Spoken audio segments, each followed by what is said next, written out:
Now let's move on to a different war, the political face-off amid the ongoing war of words between the Congress and the Bharatiya Janata Party over the India-China standoff. BJP President JP Nadda has now fired another attack at the Congress party. He is now claiming that Prime Minister's National Relief Fund was diverted to Rajiv Gandhi Foundation when the UPA was in power.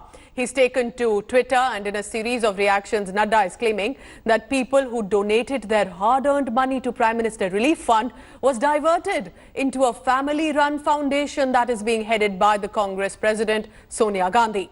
The BJP chief has called it a brazen fraud and a big betrayal of the people of India. JP Nadda also shared a list of donors who contributed to the Rajiv Gandhi Foundation from 2005 to 2008 that shows funds were diverted from the PM-NRF. Earlier, the ruling party also accused the Congress of directly receiving 90 lakh rupees donation from China and the embassy. चीन के बारे में भारत के सेना के morale को down करने के लिए तुरंत वो कागज लेके आके एक प्रेस कॉन्फ्रेंस करती हैं। जब परिवार का खुलासा हो रहा है, क्यों नहीं वो खुलासा करने के लिए आती हैं? वो क्यों नहीं आके सफाई देती हैं? ये ट्वीट खेलते रहते हैं। ये इतना बड़ा जो उजागर किया गया है, ये क्यों नहीं बोले? ये क्यों नहीं बोले? राजमाता हैं क्या कि आप नहीं बोलेंगे और बाकी सब बोलेंगे और आप चुप रहेंगे? You are no queen, madam.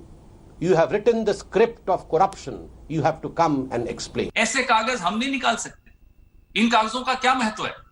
देश की सीमाओं पर चीन की सेना खड़ी है, भीतर आ रही है, और जेपी नड्डा हो, मोदी जी हो, अमित शाह हो, सुबह से शाम तक कांग्रेस से लड़ना चाहते। दुश्मन देश का देश के भीतर घुस रहा है और आप अपने विपक्ष से लड़ाई लड़ने में मसरूफ हैं। The Congress, meanwhile, also continues its attack at the ruling Bharatiya Janata Party over the ongoing India-China standoff in eastern Ladakh sector. And leading this attack, the Congress president herself, Sonia Gandhi, says the Prime Minister's statement of no Chinese incursion in our land contradicts to the Ministry of Defence and External Affairs Ministry's claims about the presence and infiltration of a large number of Chinese troops. Also with her, the Congress Member of Parliament Rahul Gandhi, in his video message, mounting another attack on Prime Minister Modi. Rahul Gandhi is questioning Prime Minister Modi, saying, who had sent us soldiers without weapons? He also told Prime Minister to tell the country that China has taken our land and we are going to take action against it. कुछ दिन पहले हमारे प्रधानमंत्री जी ने कहा था कि हिंदुस्तान की 1 इंच जमीन किसी ने नहीं ली, कोई हिंदुस्तान के अंदर नहीं आया।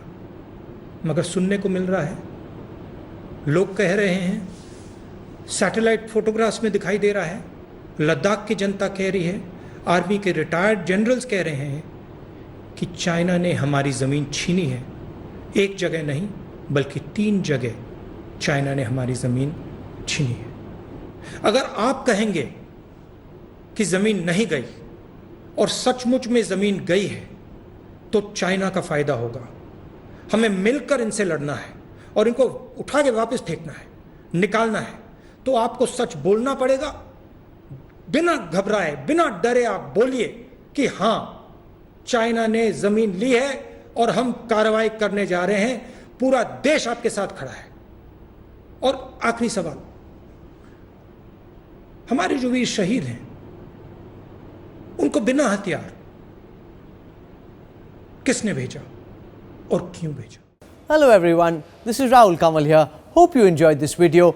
For the latest news and analysis, like and subscribe the India Today YouTube channel and don't forget to press the bell icon to stay updated.